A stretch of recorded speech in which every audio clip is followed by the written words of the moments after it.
Okay, Yinka is not ready to do this, but I am. All right, this is again um, a podcast, YouTube about taking chances, and Yinka took a chance today to come over and do this with me. So I appreciate you coming over, Yinka. We worked together for a little while, and I feel like you hear this all the time in business where people say, "Hey, you might know Yinka, but do you really know Yinka?" And I know you, I know where you live, I know where you worked, I know what you did, but I don't know Yinka. So I want to start off by introducing you, and you can introduce yourself, and then we'll just go from there. Thanks, John. Yep. My name is Yinka. I am currently in Bettendorf, Iowa. Uh, I'm a family man. Got four kids, a 13-year-old, a 10-year-old, and twins that are now 3 years old. I love soccer. I play soccer. I coach soccer. I watch soccer. I dream soccer. Soccer is something I'm really passionate about. I grew up in multiple continents. I was born in Lagos, Nigeria. I grew up in Lagos, Nigeria. Then moved to England, and then from there went back to Nigeria, and then the last 22 years, I've lived in different states in the U.S.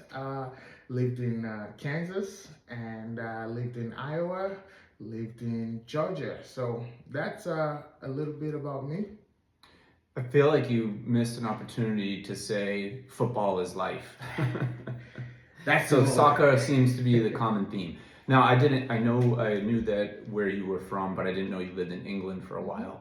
Give me a little bit more about your background, about your family, your parents, your brothers, your sisters, or so on and so forth, because it seems to me like this taking a chance, somebody took a chance and took you to England, or then you took a chance. Like, tell me that journey of how you ended up here, because that's pretty interesting stuff. Not stuff that you hear about every day. Yeah, I ended up here. I was looking at what college I was gonna go to, and kept looking at different schools. I fell in love with the brochure for Wichita State in the Midwest, Kansas. Okay. Didn't That's know also that's also where I met my wife, and I lived in Kansas for 10 years. So right after college, I went to work for a company in the ag industry, and then that's how I ended up in Kansas. But talking about taking a chance, I was still young. I didn't know anything. My family moved to England. My dad was there. We were there for like 4 years. So then I went back to Nigeria, completed high school, and then I moved here as a 19-year-old. Moved to Kansas, and yeah. So tell me how. So you mentioned you went to England and then you came back to Nigeria. Mm-hmm. So how did you? What happened when you went to England? Like, did you get a job there? Like, Mm-hmm. okay, Yeah, yeah. yeah. And did you have brothers and sisters? Yep. My sister is actually, she lives in England now. She has her own family, and she is settled in England. And my brother is in Nigeria. So I have one brother and one sister. So I'm the last of three. You're the youngest. Yes. Okay. I'm the middle child. I have an older brother and a younger brother. So, um, when he moved and then you moved back, what happened there? Why did you guys move back to Nigeria? Just expert assignments. Okay. My dad was there. That's why it was like a 3 year, So three then you 4 year deal. Yeah. go back to Nigeria, you go through high school, Mm-hmm. and then you said you were looking at college in the United States. Mm-hmm.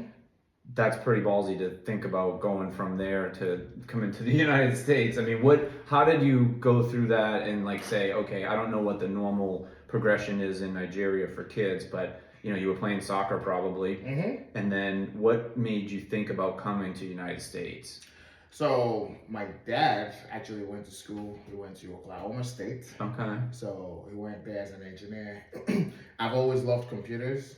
Growing up, I loved to just. I was playing games back then, and then did like some basic programming. So I knew I was gonna do something in computer. I didn't know what it was, and I was looking at schools. And my dad really wanted me to go to Oklahoma, but that didn't quite work out. Uh-huh. And Wichita, Kansas. I was like, hey, this seems like a cool place. It's in the middle of America.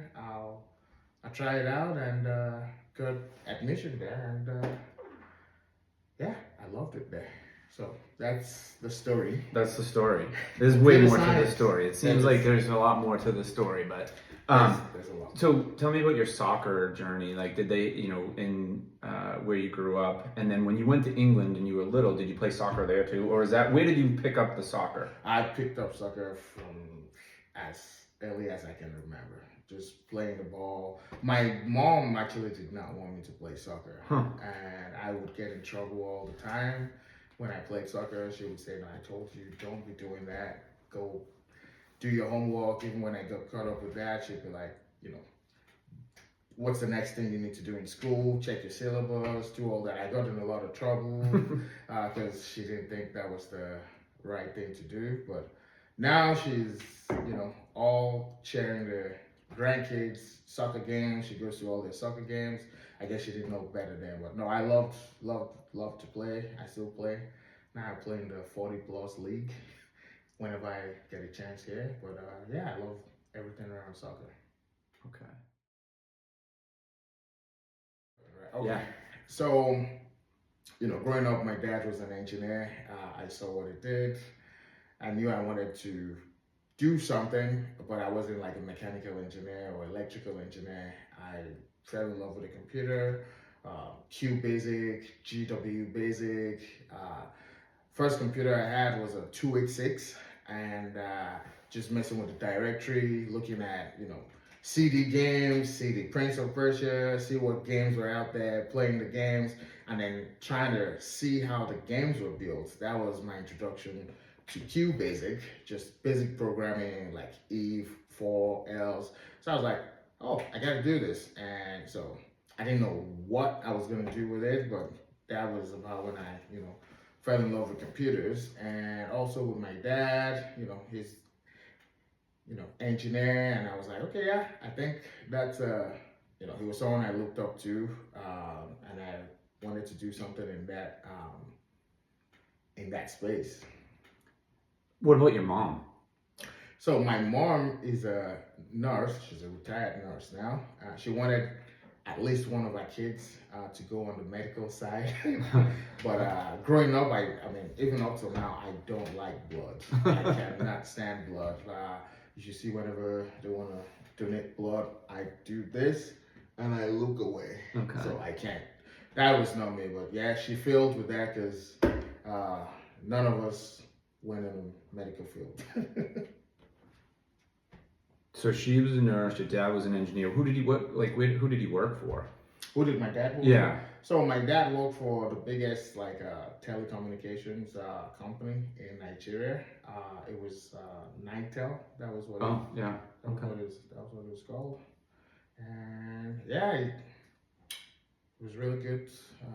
My dad passed in 2020. I don't know if you. No, I didn't know that. Sorry to hear that. He passed in 2020, December 30th, 2020. And where was he living? It was in Nigeria. He always came, so funny thing, he always came. So I moved there in 2002, and him and my mom always came every year. They'll come to visit me while I was in college, even after graduating. And then, 2020, COVID happened around like March, April. He was supposed to come that summer. Then everything was locked down, couldn't come. And December 30th, that was the day, 2020. So he passed then, and the whole world was upside down. Trying to figure out how I was going to get to Nigeria. Trying to renew my Nigerian passport, which was expired. I had not renewed it. That was chaotic. Got that done. And now my mom spends the time when it's warm here with us. And then she just kind of shuttles between the grandkids. So she goes here, and then she'll go to Liverpool in England. And then she spends a few time in Nigeria. So she just shuttles around. Yeah. Between you, your brother, and your sister? Yeah. Sorry to hear that. Yeah, my mom, so speaking about turmoil and turned upside down, kind of the reason that we're here now is we kind of just got thrown a curveball in career, right? Mm-hmm. Finding out that you're no longer working for a company that you know, committed to for me 16 years, and being told, hey, we're gonna lay you off. How explain to me a little bit about how that happened, like what you went through, right? We're now almost 2 months, Mm-hmm. right? Month and a half, month and 3 weeks into this, and what are you doing to spend your time? What are you doing to try to get back into the workforce? Uh, Explain some of that to me, like what it was, the initial feelings you had. I didn't see it coming, and so people process things differently. When it happened, I was just like, okay, uh, I'm really analytical. I think things through, so I decided the first month I wasn't gonna do anything. I was just gonna take time to digest the news. So the whole month of August, I just focused on trying to get a schedule, a routine, without looking for anything. So I played a lot of soccer. I scored a lot of great goals that I didn't know I could do. Yeah. Focus. I did a lot of that, which helped me, mentally, physically. And then after that month, I was like, okay, what do I need to do? Right before the end of the month, so like the last week, I was just reaching out to people in my network saying, hey, I was affected by the restructuring, and do you have any leads? And people were, you know, giving me what they had. Hey, have you tried this? This is the strategy you can look into. But no, that's how I processed it. Took a while to process it. I don't know if that's the right solution for everyone, but for me, I just decided to take that month off. I spent a lot of time with my mom, with my wife, with the kids, not just taking them to the doctor's appointments because the twins were growing. Now they're 3 years old, and that's what I did for that first month. And now I'm back, game time, just looking for that next opportunity. Yeah, I think the couple key things you said, routine and to kind of clear your head and how people process things differently. And yeah, right. I mean, I remember, initially it's just try to stay busy, physically busy, like walking. We've walked together a Mm-hmm. couple times, that kind of helps. Walking and talking, walking and talking about everything. Talking can help, and now it's like you said, game time, like get back into, hey, I need to figure something out here. And then, so what are the tools or some of the things that you've used? If are there resources that you've used to try to get back?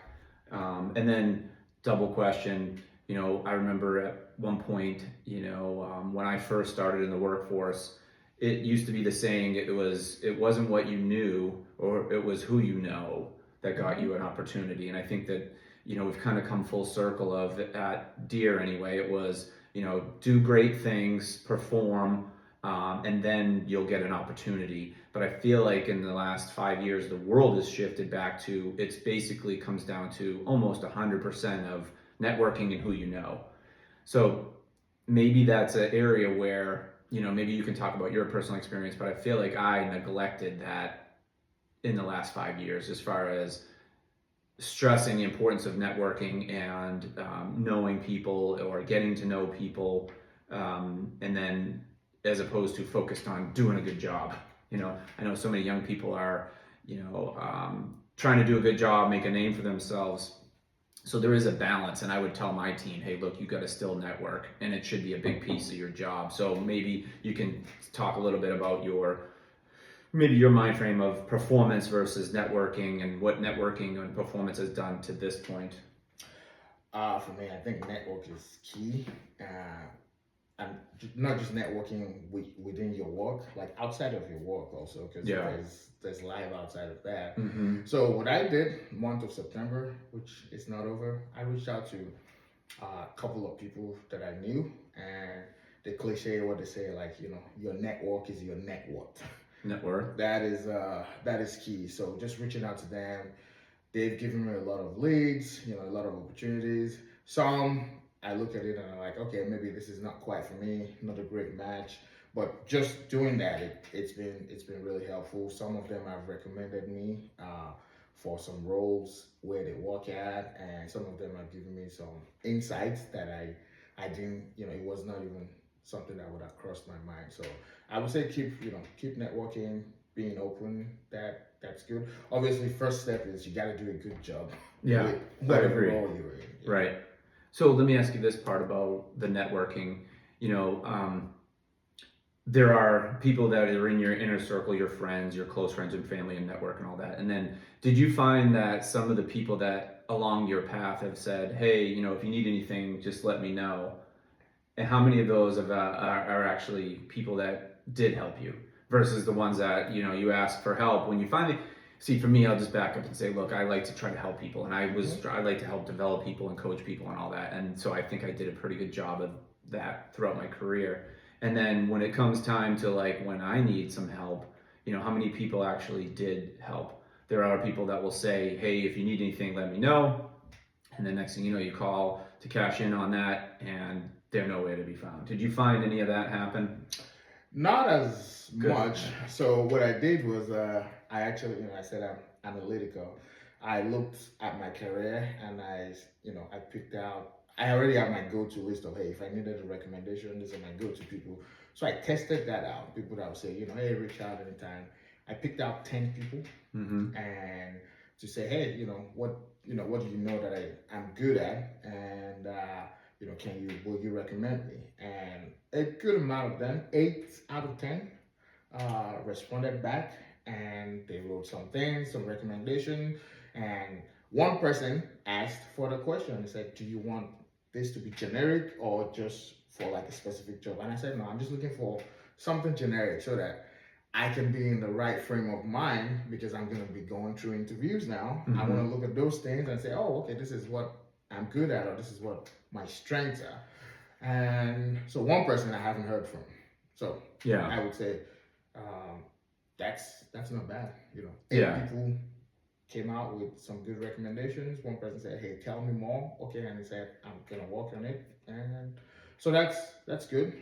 I think another kind of lesson here is that some people don't, like you said earlier, process things differently, and some people don't like to ask for help.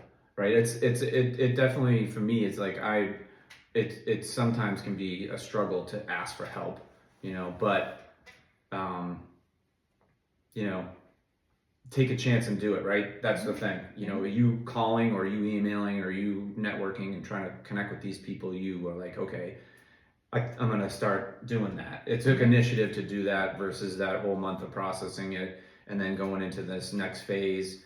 So how about giving me another example of where you feel like you really took a chance on either a move or a job? Like I said, I know a little bit about your career path at Deere, and it sounded like there was at one point you were maybe in Georgia and then were doing something specific and then took a chance to do something different.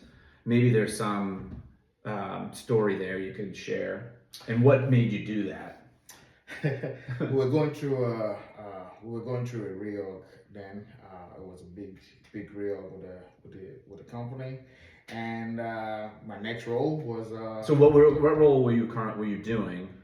So I was a program manager in Georgia, and then my next role was in strategic marketing, something I had no exposure to, but that was actually through my network. Someone reached out to me and said, "Hey, would you be interested in this?" I didn't even know who my manager was back then, and so that was just true networking. But back then, like even 3 years before then, I had a manager who said, "Hey, I think you'd be great in marketing." But I didn't take him serious. I thought he just said that because that was his background. He was an engineer, went to marketing for like 4 years, then came back, became an engineering manager. And so that's one way to look at it. But even thinking back, when I started my career, graduated from college, like I said, I love all things technology. What was the degree? Computer science. Okay. So my degree was computer science. I was like all in. I was gonna go into the industry on the tech side. My wife then, who we're dating, and she's from Kansas, and my eyes were all in California, New York. That was where I was gonna go. And I had an internship back in college then in New York. Okay. So I was like, okay, that's where I'm gonna go. I actually had an offer to go back there. Kansas was not on my list. And then I found a company on the ag side, doing something on the technology side, and I applied for a role that was at AGCO. So I was there for 5 years, give me a chance to, still stay in Kansas. Yeah. And so I did that. So that's my ag journey. And then I spent 5 years, testing machines, technology integrated on machines, did some industry events, and then got exposure to the whole Ag world. ag role, then got into a role at there. So now I'm exploring my options to see how maybe I can go into that tech side now. So maybe it's an opportunity to do that and look at some transferable skills that I've gained over the last 18 years and go into that space. We were talking last week and we were walking and you mentioned we had talked about interviewing and talking to headhunters or placement agencies and so on. And one of the things that you said to me that I didn't think of, but then it clicked and it made sense to me was, so this is just some kind of advice for if you are going through this job change and you are getting interviews, you have to look at it from, and this is your perspective, and you told me about it, was maybe these companies are just interviewing you to get information. And I didn't think of it, I was maybe gullible, but then I thought back of the people that I did talk to and I thought, man, you're onto something there, because they asked me all these questions about my experience and what it was like in my job and describing things that I was doing and maybe salary and all that. And I answered these questions, nothing that I couldn't talk about. I talked about stuff I could say, but then I thought back and said, all right, these people just disappeared, and all they wanted to do was find out information.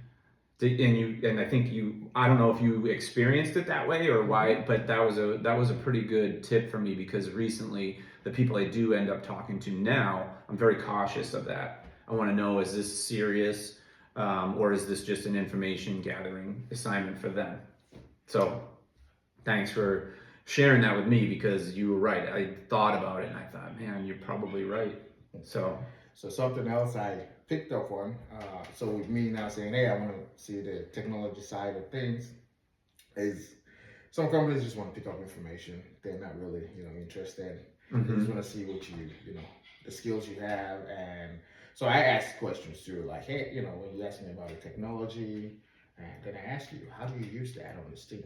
Like, if you asking me about pointers, my experience, like if you get deep technical pointers, stacks, queues, then I ask, I tell them what I know about it and what I've worked with it throughout my career, how I've worked with it throughout my career. So I ask them all these things too. How do you use that on this team for this? Yeah, kind of vetting it out. Yeah, and then some of them, they give you a good conversation of how to use it, and some of them are like, oh, that's just something the consultants do. We don't.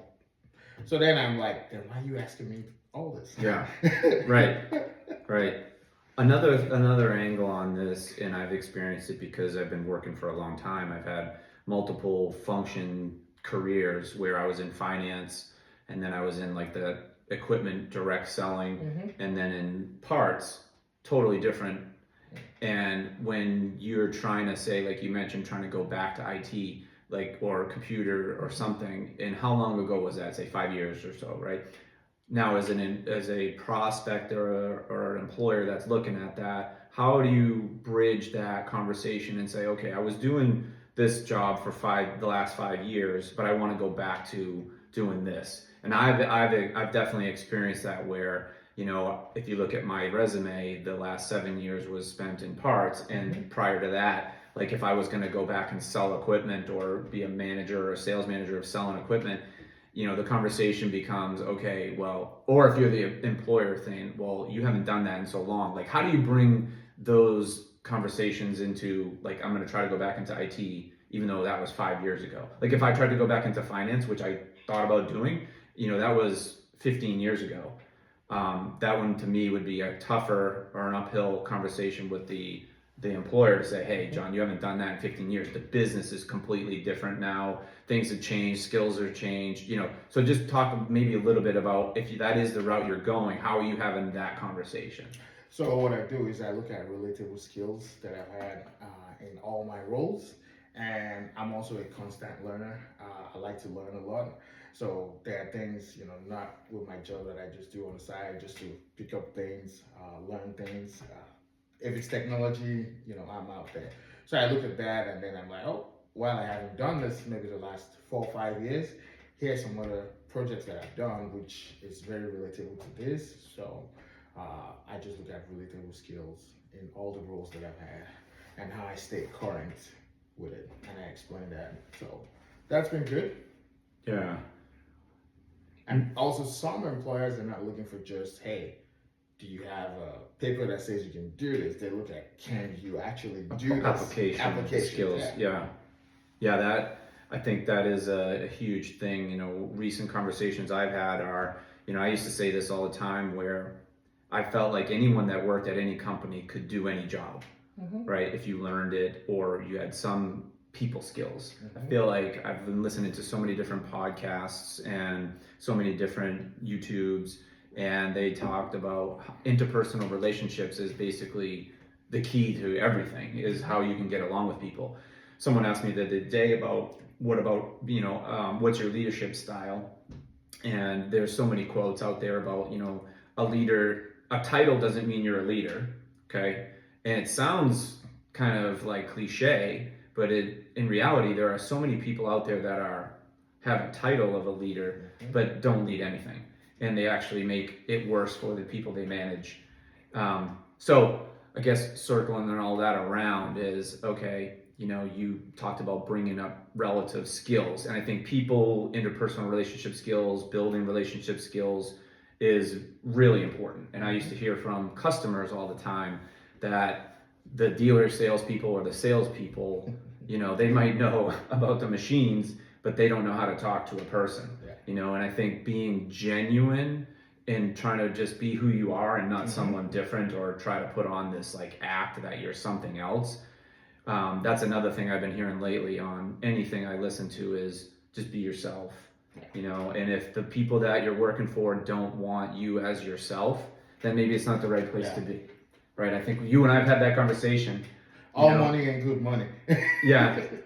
I know that, you know, we were both kind of vocal and just didn't, I wouldn't say fall in line or assimilate to a certain corporate culture, but if you're not representing yourself and asking questions and pushing the organization in a way that you maybe think is right or wrong, doesn't matter, but to be kind of roadblocked. And I feel like that happens a lot to people, you know. And then these young people come in and they just fall in line and they just don't know anything other than what they're told, which is kind of could lead to some like a downfall or so. So earlier in the conversation, we talked about how we both kind of were part of a restructure and were laid off. And you mentioned people processing that differently and trying, you know, so like, I think tying it back into taking chances and on yourself and how you can look at a really bad situation or a negative situation and try to find the silver lining or some positivity to it. And I think you mentioned earlier about how you took time. So maybe talk a little bit more about that, because I had a conversation with someone and they said, look, obviously it's devastating, it can be, and it's a setback.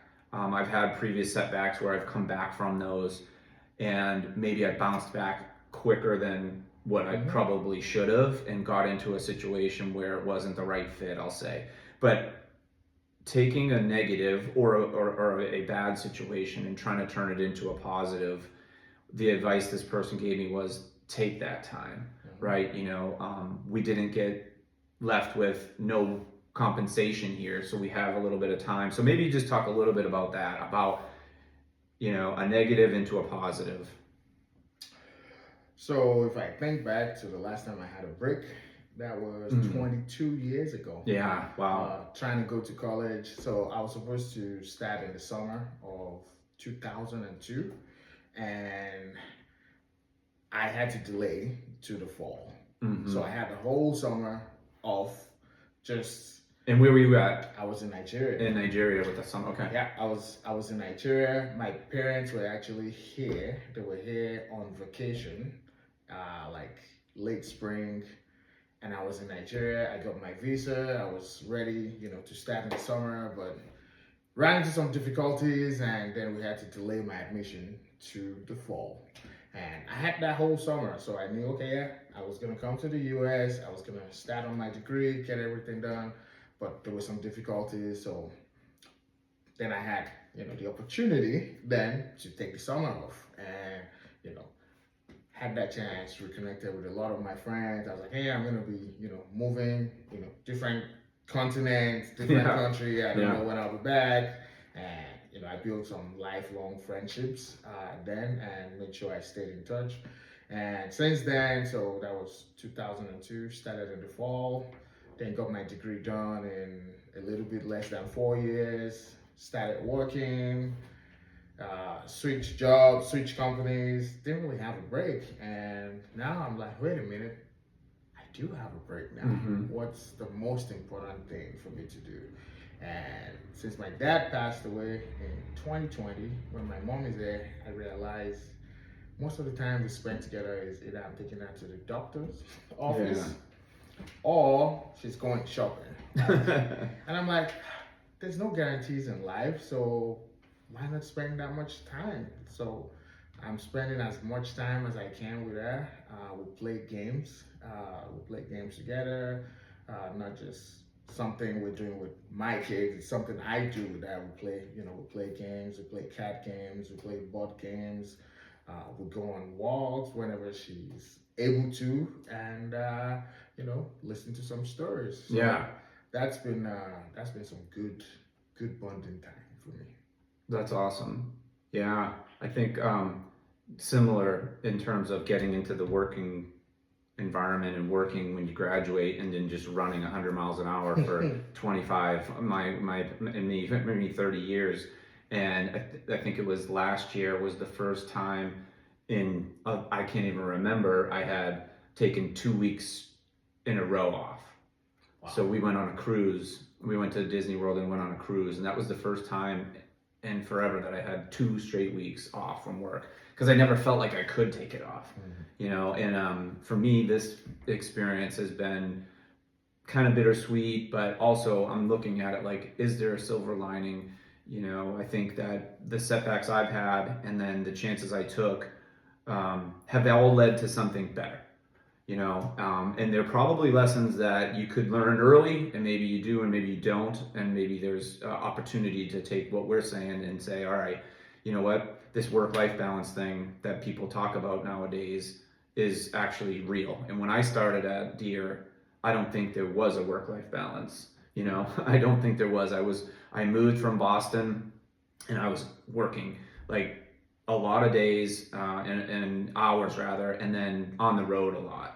And I felt like it was just, constantly no time for anything else really. But you got to find time and you make time. And I did, and I start, like I run in the morning just so it doesn't impact anything. And when we had the small kids, it was the same thing. I would do the running in the morning, but having an opportunity now to take some time and do this and do some other things has been kind of like a recharging, refreshing for me anyway. So I think it's wise advice that if you're feeling like crap and you're feeling down and you're struggling, stay active, stay busy, talk to people, start networking, do whatever it is that you possibly can do, and reach out. And it's not bad if you feel like you need help. I know that we have some resources that we can reach out to, and I know that we've had resources at Deere for a long time that go untapped a lot, especially in the mental health space. So maybe, I don't know if you want to share any more about something that maybe where you felt like you were challenged with something and you didn't shy away from it, but you took a leap of faith or some kind of a chance. I don't know what it could be. And maybe it was in school. Maybe it was, who knows, playing soccer on a different team or something. I don't know. For me, I would say it's just moving. Yeah. Like, you don't know anyone. Mm-hmm. And I've done that successfully throughout you know, my career, or even before then, just moving to this country. I was 19 years old. I didn't know anyone in Wichita. Yeah. The story could have gone a different way. It could have been like, oh, now Yinka's been in Wichita. No one heard from him. Did he graduate? Yeah. What is he up to now? Then, after working at ADCO for 5 years, moving to there, I didn't know anybody there. And at there, I've moved, three times I moved 3 times with there. So just going from one, state to another, different facility. It's always been that. It's like, begin again. So here I am now, ready to do that again. And, hopefully I can start on the right, first impressions, make sure everything you start right. That's the plan. So I'm enjoying the break for now. And hopefully that's going to serve me well. What do you think it is? Because I have two brothers, and we all grew up in the same family, same house, same everything, same schools. What do you think it is that, because I had the same kind of like journey mentality of, I didn't want to stay in one place. I moved to Connecticut, I moved to Pennsylvania, I moved back to Boston, I moved from Boston to Iowa. And what do you think? But my brothers never left. They stayed. And I don't know. I think you said one of your Nigeria, and one is in England. Yep. So like, think about, I don't know what it is like that was in me to make that decision to move, because I feel like it's definitely it's not an easy thing to do, to leave your family and not be near them. But I feel like it's more common now, where people are spread out all over the world. Especially in the United States, all over the country, right? But what do you think it is that is either in your head? Do you learn it? And it sounded to me earlier like it was you saw your dad do it, and then you said, okay, he did it, maybe I can do it. And I'll relate that to, with my running type experience. I had a friend say to me, hey, look, running 100 miles, if that guy over there can do it, then I can do it and you can do it. Like if something's possible, it's not impossible, right? Somebody's already done it. So I don't know, what do you think it is that drove you personally? Because I don't know what it was for me. I don't know. For me, I like to experience new things. Always want to experience new things. I love to travel, and it's a global village now, right? You can go anywhere you want. Like, the first time we traveled as a family of 6 was actually spring break this year, like out of the country. That was an experience for my kids. They were still, the twins were still 2 years old then, and we went to England to visit my sister and her family. And I'm glad we actually took that trip then, because, it's different now. Now they get into things a lot. Oh, the kids, yeah. The kids, the youngest one, they get into things. But for me, I've always loved to experience new things, and I look at that as positive, like a way to just, hey, tell people who is Yinka. Like, if these people know me, then there's opportunity for me to tell that story to other people. And I told my wife, it's like the military life. You're getting into, we're gonna move. Yeah. So I've always loved meeting new people. So let me ask you about the experience, like, of you. So you mentioned your kids, and they were born here and raised here. So they're in Iowa, and they're getting the Iowa raised experience compared to the experience you had when you were little. Like, because I don't know. I mean, I don't really know what it would be like to live there. But maybe you can just tell a little bit about what maybe there's differences, maybe there's not. But like your experience when you were young, growing up there, and now with your kids growing up here. So, totally different experience. Growing up in Nigeria, it was like, it's different because you get to appreciate the little things. The things you complain of, they say first world problems. Yeah. It's like, in the US. Yeah, in the US, like, you're like, oh, really? Like, you get to see someone, live a happy life with a lot less than you have, and they're content with it. So it gives you a different perspective. So for me personally, even when I go back to Nigeria, I get a different perspective. Like, when I come back here, I'm like energized, like, I can take on this, I can do this, I can do this. So yeah, it's different with my kids. Like, my kids, they haven't really experienced the world that much, but they have compared to the average person, because the average person, like you said, may not even leave the town Right. they're born in. Yeah. Meanwhile, they've lived in different states. They've all traveled out of the U.S. Well, it's a different perspective that you get. I think there's a book called, is it Third Culture or something like that. I've read the book before. It explains that mentality. I'll have to find it. You might edit this one out. Yeah. But there's a book. No, I can edit. It will tell me the name and I'll put it in Mm-hmm. Yeah. No, that's yeah. I always liked to travel and meet new people too. Mhm. And I remember, growing up in Boston, the attitude of the people was a little bit, no one waved to each other. It was very unfriendly. But I wasn't like that personally, Yeah. And then when I moved here, and the people here are just, we're a lot nicer, I'd Mhm. say. And I think I take that same kind of, hey, appreciation, right? Like I remember when we struggled with the kids when they were little about should we give them things and spoil them versus like not having anything. Like I grew up with not nothing, but very little, and it's a balance. It's tough, And from your background where you grew up and now with your kids here, what about that? Like, I mean, with the iPhone and I mean the technology versus like when we were little, there was nothing, It was go outside and play. What have you guys done, with your older kids and the young kids? Oh, we've done a lot of things, and it's a constant learning experience. So I had a rule with cell phone. I was like, I don't think kids should get cell phone until they're 13. Uh, then we started getting pressure from my oldest, who's 13 now. He's like, everybody has a phone, but I don't. And I'm like, that means that first statement is not true. When you say everybody has a phone, Right. that's the analytical part of me saying. Right. And so we finally had a deal with him, saying, okay, I said, I'm going to test this out. You can get the phone early.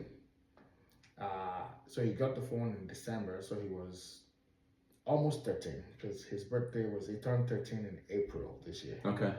But in August, when they started the school year, I said, you got to make sure, because then that was when he went to middle school. I said, you got to make sure you're still on the honors roll. You don't drop that.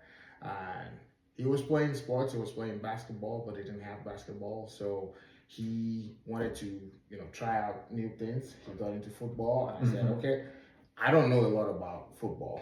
I said, but now that you're going to be practicing, you got to make sure that doesn't affect your grades. So the deal was, if you keep your grades up, you don't get in trouble, then I'll give it to you 4 months early. So he got his phone, 12 years, 8 months. Okay. So that was his Christmas gift, and he got his phone.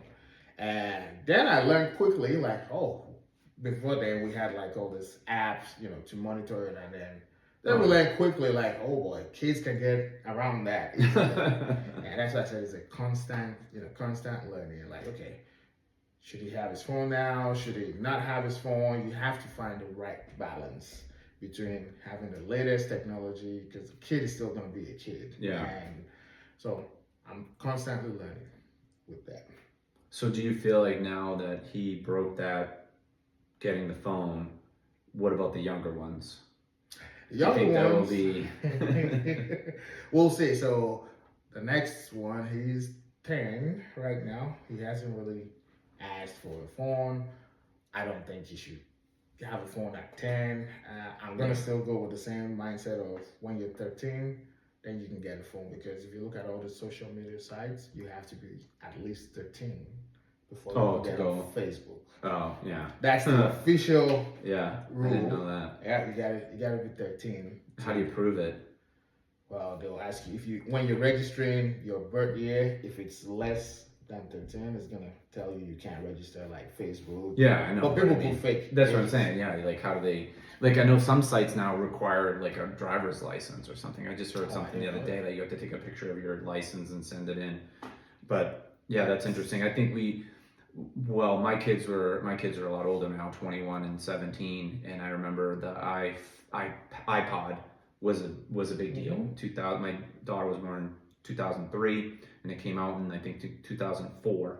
So she obviously didn't have one. She was 1 or 2 or whatever. But I think, it was that same kind of attitude of like, if in the world, if everybody has this device and you don't, then are you being left behind a little bit?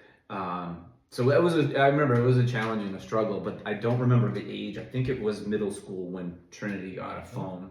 They had the iPhone, or I mean the iPod for like a long time, and then you could only do so much with that. But yeah, it's just interesting. I was more interested in like the growing up in Nigeria versus growing up here. For me, I think my kids, they grew up here versus where I'm from.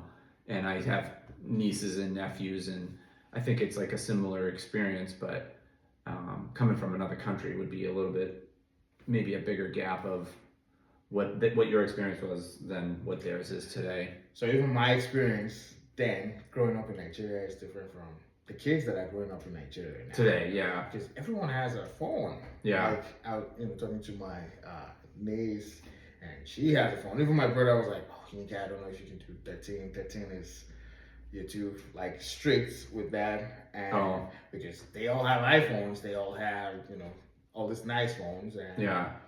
I'm an Android guy. I don't do iPhones. Yeah, I know. That's the only thing on my medical record. Allergies, Apple products. That's funny.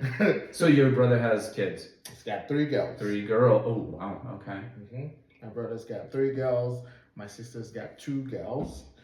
And I have 3 boys and 1 girl. Yeah. And the story to that, we had Avery, who's 13, Evan, 10. I thought we were done. I was actually telling my friends I'm retired. And then the twins' pregnancy happened. So it was, my wife got a wish of getting a girl, but it was buy one, get one free. And now we had to begin again. Yeah. Oh my gosh. And then we moved. So actually, we were supposed to move here. And so I started my last role November 1st of 2020. Okay, yeah. That was when I started the role. Didn't know my current manager then. I met him. I started, and I said, yeah, I'm going to move by May. I'm going to target to move from Augusta, Georgia to here by May because that's when the school will be over. Yeah. Then my wife got pregnant then we couldn't move in May. But then I moved, like we were here, they were 29 days old. Oh, wow. When we moved. So we moved here in September of 2021. 2021. Yeah. So we moved here, and back then I was like, yes, as long as they're healthy, doctor says they're good to go. And yeah, they were less than 30 days old when we moved there. But I had in my mind back then that 3 to 5 years we're gonna move somewhere else. Okay. That has always been, the plan. So now, fast forward to today, and you're here in Bettendorf. What are your prospects of moving now? High? Yeah. Very high. Yeah. I'm probably not going to be in Bettendorf like end of this year. Okay. Yeah. Yeah. Because that was always the plan. The plan was we're going to be here 3 to 5 years. It was going to be, the plan there was move probably there to some other facility. Even back then, that's why I always did like the arm loan. For your mortgage. Yeah. And now it's 3 years in Bettendorf. Wow. So it is time to move. Time to move. Okay. Earlier, we had these conversations about taking chances and moving, and you liked to travel. So tell me, what is your favorite place to travel to, or the favorite place you've been to? Favorite place? Without a doubt, Las Vegas. Really? Coincidentally, we're going Sunday. We're leaving. Oh, you are? We're leaving Sunday. We're going from Sunday to Thursday. A friend of ours has a conference out there, so there's 3 couples, and we're going Sunday. We leave from the Quad Cities. Well, I've been there 16 times. 16? I've probably been there 16 times too, Yinka. I have. I started going there, I think it was in like 1995 was my first time out there. And that place has changed a lot. Oh, yeah. I mean, it's changing every time we go there. We were just there last year, and it's hotels are different, Mm-hmm. things are different. So why is that your favorite? The lights, the food. Hey, Oh I yeah. love to eat the unlimited food you get. The show, it's just different there. So that's where I go when I want to relax. So did you go with your wife? We've been there a lot But of times. you're not taking the kids, are you? Have you taken? No, Yeah. they have not. So we actually thought about that last year. We were like, should we go with the kids? And we decided, no, let's go to Florida instead. Yeah. Good But we move. will do it. Yeah. Maybe the next year.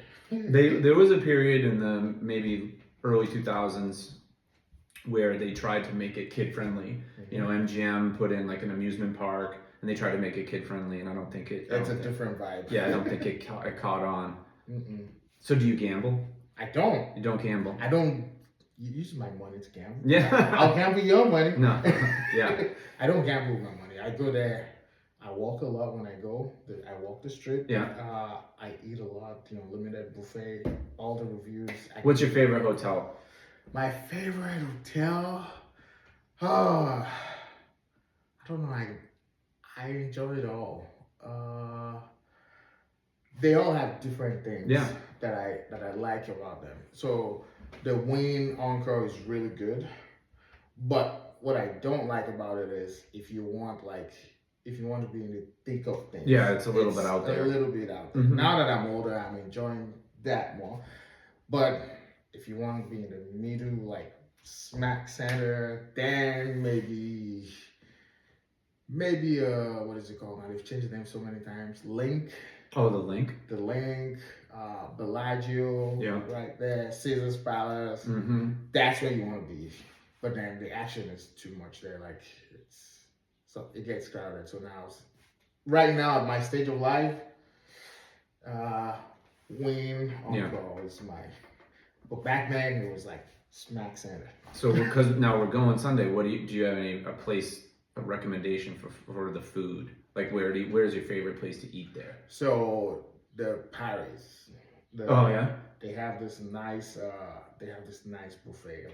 It's a world buffet or something. It's like food from different countries. Oh wow. I like that. This is off strip also. If you like seafood, Rio. The Rio Hotel, yeah. Mm-hmm. They have a really good option for that. But you can't go anywhere. I mean, the food is it's better. It's nice. Yeah. No, that's cool because like I said, I've probably been there at least 16 times myself and stayed at almost every hotel, and I feel like each one is different, has a different experience, a different vibe.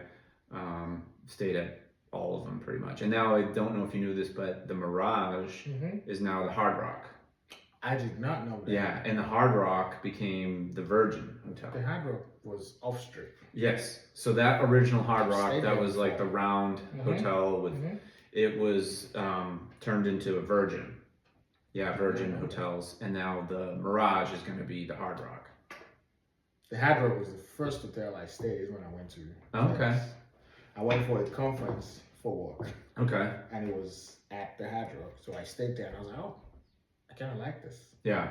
That was 2008, I think. Yep, 2008. All right, last question. I know I wasn't going to ask you, but I'll ask you. So, in terms of, I know people always ask this one about like, what's your like proudest accomplishment in life? I would say just being a dad.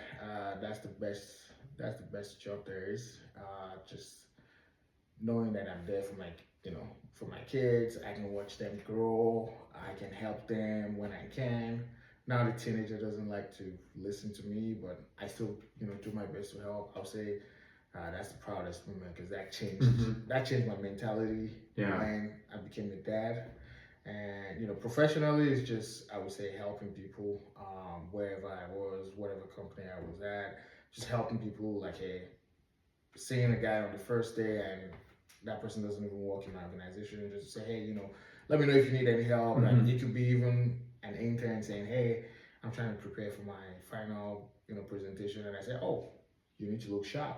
here's the right barbershop to go Oh, to. wow, yeah. So I enjoy doing things like that. So, just when people say, "Oh yeah, thanks for this," just helping people, just Hmm. to move them along. I would say, yeah, I've enjoyed that, and then yeah, being a dad, that's a number one. All right, last question. Any like advice that you might have gotten like in your life through your career, either personal or business? Any advice that you can offer for anyone out there right now, either whether they're currently, challenge with a challenge, like they're faced with a challenge, or anything, any kind of last bit advice you could, in anything like someone has taught you or told you that really kind of resonated and that you learned from, and that someone could learn from. I would say it's being open, stay open minded, just don't dismiss things that you may not even be interested in. Just, give it a try, see if it's something you would enjoy. Like when I think about my career, being an engineer, then ended up in marketing. Yeah. That was not something that was on my radar, but just, being open to things and trying things out. And that's always good. That's always served me well. So. Okay. Well, thanks, Yinka. I think one thing you didn't say in the beginning is your full name, which we talked about. I don't remember if you did. No, I did not. My Right. full name is Yinka. That's my full name, but I go by Yinka. And what's your last name, though? My You're gonna last say your name. whole name. My full name. So my last name is Akinrolabu. So Yinka Akinrolabu. So the only time I get called Yinka is either the person doesn't know me because no one calls me that, or whenever I get in trouble with my mom, and then she can call me by the full name. Yeah. Those are the only two times. Okay. Well, thank you, Yinka, for doing this. I appreciate it. I hope that things work out for you with the career, if you move, all that good stuff. So appreciate your time. Thank you, Yinka. Thank you, John.